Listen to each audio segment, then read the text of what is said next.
Hello friends, myself Kaushik Mohanty. Welcome to my channel career definer. तो video के thumbnail से ही आपको पता चल चुका है कि आज हम कौन से चैप्टर पे डिस्कशन करने वाले हैं। आज जो टॉपिक हमने यहाँ पे रखा है वो है परसेंटेज। और आज के इस सेशन में हम जानेंगे कि इस परसेंटेज को मिस्ट्री ऑफ क्वांटिटेटिव एप्टीट्यूड के नाम से क्यों जाना जाता है। तो स्टार्ट करने से पहले मैं आपको परसेंटेज के एक छोटा सा कॉन्सेप्ट बता दूं कि परसेंटेज होता क्या है। जब भी आप किसी भी कैलकुलेशन में 100 से कैलकुलेट करना शुरू करते हैं उसी चीज को परसेंटेज कहा जाता है। तो फॉर एग्जाम्पल आप अगर 20% मान लीजिए, 20% का मतलब क्या होता है? 20 out of 100, the simple definition. आगे और भी डेफिनेशन पता चलेगा जब हम नेक्स्ट वीडियोस में परसेंटेज को एक्सप्लेन करेंगे, बट आज के वीडियो में आपको जितना जरूरत है मैं बस उतना बता रहा हूं कि 20% का मतलब क्या होता है? 20 अपॉन 100। सिमिलरली अगर आपको कोई पूछ ले कि 20% ऑफ 70 कैसे निकालेंगे, तो 20% ऑफ 70 कैसे निकाला जाता है? 20/100 इंटू 70। तो ये कैंसिल हुआ, 7 इंटू 2 कितना आ गया आपका? 14। या तो आप और एक लॉजिक भी लगा सकते हैं, 70 का 10% कितना होता है? 7। तो 20% उसका दुगना मतलब कितना होगा? 14। यहां तक क्लियर है? अगर ये क्लियर है तो एक बेसिक सवाल मैं आप सबके सामने रखना चाहता हूं, बस आंसर बताइए। सबसे पहला सवाल मैंने जो यहां पे रखा है ये है कि अगर एक आदमी है ए और उसका कुछ सैलरी है, उसका सैलरी जो भी है उसको पहले 20% से इंक्रीज कर दिया जाता है, फिर उसके सैलरी को 20% से रिड्यूस कर दिया जाता है, तो उसके सैलरी में क्या कुछ चेंज आएगा? सवाल को समझाते हैं। ए था, उसका सैलरी कुछ भी था, उसके सैलरी को पहले 20% बढ़ा दिया गया, कुछ अच्छा काम किया हुआ इसीलिए सैलरी को हाइक कर दिया गया। 20% बढ़ाने के बाद शायद वो काम करना बंद कर दे, इसीलिए उसके सैलरी को फिर से 20% घटा दिया गया। तो उसके सैलरी में कोई अंतर आएगा क्या? तो वो भी सोच रहा होगा 20% बढ़ा 20% घटा, हाँ सैलरी तो वही है, बट आंसर वो तो नहीं है, आंसर कुछ और है। तो अगर आपको लगता है कि सैलरी में कोई चेंज नहीं आएगा तो आप लोग बिल्कुल गलत है। क्यों? क्योंकि सैलरी में चेंज आएगा। तो मान लीजिए उसका सैलरी 100 था, उसके सैलरी को पहले कितने परसेंट से बढ़ा दिया गया? 20% से बढ़ा दिया गया। ये जो 20% बढ़ेगा किसके ऊपर बढ़ेगा? 100 के ऊपर। 20% 100 का कितना होता है? 20। तो 100 से 20 बढ़ के उसका सैलरी कितना हो गया? 120। बट जब उसका सैलरी को 20% घटाया जा रहा है, वो 100 से नहीं घटाया जा रहा है, उसका जो नया बढ़ा हुआ सैलरी उससे घटाया जा रहा है। मतलब किससे? 120 से घटाया जा रहा है। तो 120 का 20% कितना होगा? 10% कितना है 120 का? 12। 20% दुगना मतलब 24। तो 120 से जब 24 जाएगा तो उसका सैलरी रहेगा कितना? 96। मतलब जो सैलरी उसका 100 था वो सैलरी अब उसका कितना हो चुका है? 96 हो चुका है। मतलब वो सैलरी सेम नहीं रहेगा। तो ये था एक मिस्ट्री हमने सॉल्व किया। तो चलते हैं अगले मिस्ट्री, कुछ और है क्या? तो वो मिस्ट्री जानने के लिए मेरा जो दूसरा सवाल है, मेरा दूसरा सवाल ये रहा कि अगर एक आदमी है ए, उसका सैलरी कुछ भी है, तो उसके सैलरी को पहले 20% बढ़ा दिया जाएगा और फिर उसके सैलरी को 25% अगेन बढ़ा दीजिए, 25% बढ़ा दिया जाएगा। तो उसका सैलरी जो है वो ओवरऑल कितने परसेंट से बढ़ेगा? क्लियर है सवाल? एक आदमी था, उसका सैलरी कुछ भी था, उसके सैलरी में पहले कितने परसेंट बढ़ाएगा? 20%। फिर उसके सैलरी में कितना परसेंट बढ़ाएगा? 25%। तो उसका जो ओवरऑल सैलरी चेंज है वो कितना परसेंट का आएगा? अरे 20 + 25 सर 45% का। बिल्कुल गलत जवाब। क्यों? वही कॉन्सेप्ट। सपोज उसका सैलरी कितना है? 100। उसके सैलरी को पहले 20% बढ़ाना का मतलब क्या है? 120। लेकिन बार बार पिछले सवाल में भी हमने कहा था कि अब जो 25% बढ़ाया जाएगा, क्या वो 100 के ऊपर बढ़ाया जाएगा? नहीं, वो किसके ऊपर बढ़ाया जाएगा? 120 के ऊपर। तो 120 का 25%, 25% का मतलब क्या होता है? 1/4।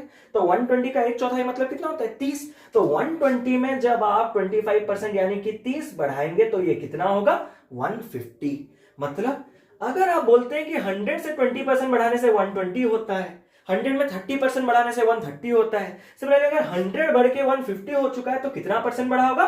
50% बढ़ा होगा। मतलब यहां पे हम बस इतना बोल रहे हैं कि 20% बढ़ाया, फिर 25% बढ़ाया, लेकिन वो चीज ओवरऑल 45% से नहीं बढ़ा, बल्कि कुछ और। ये 50 अलग तरीके हैं, कुछ आपके सक्सेसिव फॉर्मूला, सक्सेसिव परसेंटेज का फॉर्मूला है, फॉर्मूला पे मत जाइए, बस आज कॉन्सेप्ट देखिए कि ये जो चेंज होता है, बार बार बता रहे हैं, ये चेंज पहले जो हो चुका है ये अब जो भी चेंज होगा इसके ऊपर होगा, नए वाले में होगा, पुराने वाले का और कोई भी रोल नहीं रहा।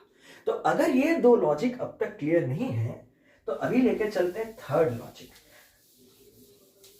तो थर्ड लॉजिक जो हम बताएंगे उसके लिए आपको ये दो लॉजिक वहीं पे डालने, बस और कुछ नहीं। तो अभी हम साथ साथ दो लोग ले रहे हैं, एक ए दूसरा बी। उन दोनों का सैलरी कुछ था, क्या था पता नहीं, ए के सैलरी को पहले 20% बढ़ाया गया, फिर 25% बढ़ाया गया। अभी जैसे देखे, बस वही एग्जाम्पल को कॉपी पेस्ट, कुछ नहीं। बट बी के सैलरी को पहले 25% बढ़ाया गया, फिर 20% बढ़ाया गया। तो क्या उन दोनों का सैलरी और सेम रहेगा? सर कैसे सेम रहेगा? मुझे इतना तो पता चल चुका है सर कि अगर 100 है तो 20% बढ़ने के बाद 120 होगा। अब जो 25% है, इतना भी बुद्धू नहीं हो कि 2 बार समझाने के बाद भी ना समझो।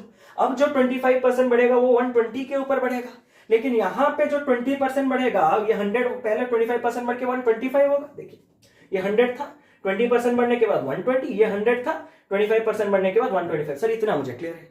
आपने 2 कॉन्सेप्ट में पहले बताया कि अब जो चेंज आएगा इस पे, नहीं तो इस पे आएगा।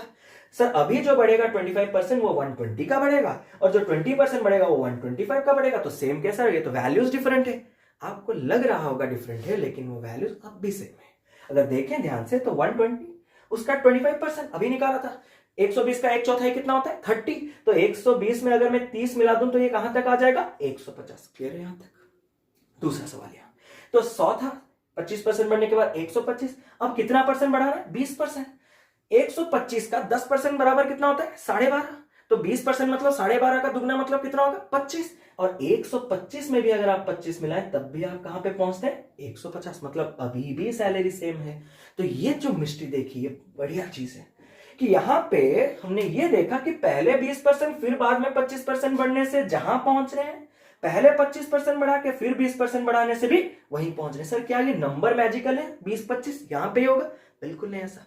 जो भी नंबर ले आप, जितने परसेंट, 30, 40, 50, 60, चाहे बढ़ाए या घटाए, हमेशा याद रखिए कि जितना भी आप बढ़ाए या घटाए उसका सीक्वेंस कभी मैटर नहीं करता। मतलब पहले अगर मैं 10% बढ़ाऊं, फिर 20% बढ़ाऊं, फिर 30% घटाऊं, लास्ट में जहां पे पहुंचूंगा, मैं अगर पहले 30% घटा के फिर 10% बढ़ा के फिर 20% बढ़ा दूं, मतलब यहां पे देखिए प्लस माइनस सिंबल जहां पे है वहीं पे रखा, बस सीक्वेंस चेंज कर दिया। ये पहले आता था, ये दूसरे में आता है, ये तीसरे में आता है, सीक्वेंस चेंज कर दिया। बट सीक्वेंस चेंज करने से भी हम लास्ट में सेम जगह जाके पहुंचेंगे। इसके डिटेल एक्सप्लेनेशन में नेक्स्ट वीडियो जब मैं कॉन्सेप्ट आपको पढ़ाऊंगा पार्ट 1 परसेंटेज का, तब डिटेल में बताऊंगा। बस इतना बता दूं कि ये मिस्ट्री यहां पे सॉल्व हुआ या नहीं। क्लियर है? अगर इतना तक क्लियर है तो ये आखिरी सवाल आपके लिए रख रहा हूं। तो एक चीज आप लोगों ने ध्यान दिया होगा कि ये चीज दिखता जितना इजी है नहीं? तो जो फोर्थ पार्ट आपका है, फोर्थ क्वेश्चन, वो फोर्थ क्वेश्चन कुछ ऐसा है जो कि बार बार एग्जाम में डायरेक्टली आता है, बट मैं उसको लैंग्वेज वाइज समझाता हूं। एक आदमी है ए, दूसरा आदमी है बी। अगर ए का सैलरी जो है वो बी के सैलरी से 25% ज्यादा है, पूरा सेम नंबर के साथ एग्जाम में क्वेश्चन आता है। अगर ए का सैलरी बी के सैलरी से 25% ज्यादा है तो ऑब्वियसली बी का सैलरी ए के सैलरी से कम तो होगा। वही पूछता है कि कितना परसेंट कम है। सवाल समझ में आया?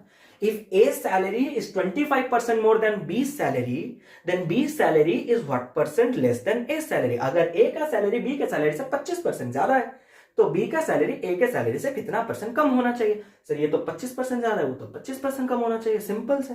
और इसको आपने लास्ट में रखा था, यहीं से शुरू करते तो अच्छा होता। बिल्कुल गलत। यहां पे भी आपने गलत जवाब दिया। क्यों?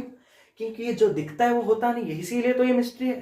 तो 25% अगर ये ज्यादा है तो ध्यान से देखिए, ये सपोज ए है, ये सपोज बी है। तो हमने कहा कि ए का सैलरी बी के सैलरी से 25% ज्यादा है। मतलब अगर बी का सैलरी हमने मान लिया 100 तो ए उससे 25% ज्यादा रहेगा। उसका मतलब ए का सैलरी कितना होगा? 125। यहां तक क्लियर है? बट अभी मुझे सवाल क्या पूछा है कि बी का सैलरी ए के सैलरी से कितना परसेंट कम है। तो सबसे पहले देखिए कि जो बी का सैलरी है वो कितना है? 100। और ए का सैलरी हमने कितना लिया? 125। तभी जाके ये अबव कंडीशन सेटिस्फाई करेगा। अब जो सवाल हमें निकल के आ रहा है कि बी का सैलरी ए के सैलरी से कितना परसेंट कम है, उससे पहले मुझे बताइए कि बी का सैलरी ए के सैलरी से कितना कम है? 25 कम है। इतना तो पता है। लेकिन ये जो 25 कम है वो कंपेयर किसके साथ किया जाता है? अभी ए के साथ किया जाता है। सर तो ये 25 अगर हम 125 के साथ कंपेयर करें तो 25/125 इंटू 100 यानी कि कितना हुआ? 20% कम है। सर कुछ समझ में नहीं आया। ये कॉन्सेप्ट हम फर्स्ट पार्ट में नेक्स्ट क्लास में सॉल्व करेंगे। बट बस लास्ट में आपको समझा दें कि हाँ ये बिल्कुल सही आ रहा है, इसीलिए बस प्रूफ के साथ बता रहे हैं। ये 100 है, ये 125 है, इतना तो आपको पता चल चुका होगा। ये 25% ज्यादा है। अगर सर उल्टाने से ये 25 ही होना चाहिए, आप 20 कैसे बता रहे हैं? ये तो लॉजिक समझ में नहीं है। ये एक लॉजिक है, ये हम परसेंटेज में पढ़ेंगे। बट उससे पहले ये देखिए कि क्या सच में ये 125 और ये 100 होने से क्या ये वाला इससे 20% कम है। अब देखिए इसका 10% कितना होता है, अभी देखा था हमने 12.5। इसका 20% कितना होगा, 12.5 का दुगना 25। अगर 125 का 20% मुझे पता है 25 है, तो अगर मैं उसका 20% घटाऊंगा, मतलब 125 से अगर 25 घटाऊंगा, तब कहां पे आके पहुंचूंगा, 100 में आके पहुंचूंगा। मतलब अगर किसी चीज को 20% घटाने से यह आ रहा है, तो ये डेफिनेटली इससे 20% कम है, तभी तो आ रहा है। तो ये आंसर हमारा बिल्कुल सही है। बट ये लॉजिक अगर आपको समझ में नहीं आया, उसके लिए आप देखिए परसेंटेज का नेक्स्ट पार्ट, जो कि मैं कल ही अपलोड करने वाला हूं। तो उम्मीद करता हूं कि जो भी 4 क्वेश्चन हमने लिए वो आपको क्लियर है, और इसी से भी आप अंदाजा लगा सकते हैं कि ये चैप्टर जितना इजी दिखता है उतना इजी है नहीं। तो मेरी ये कोशिश रहेगी कि ये चैप्टर को जितने इजी तरीके से हो मैं समझाने की कोशिश करूंगा, और इसको जल्दी ही जल्दी हम कंप्लीट करेंगे, तभी जाके हम नेक्स्ट पार्ट पे जा सकते हैं। तो चलिए मिलते हैं अगले वीडियो में। Keep loving, keep supporting.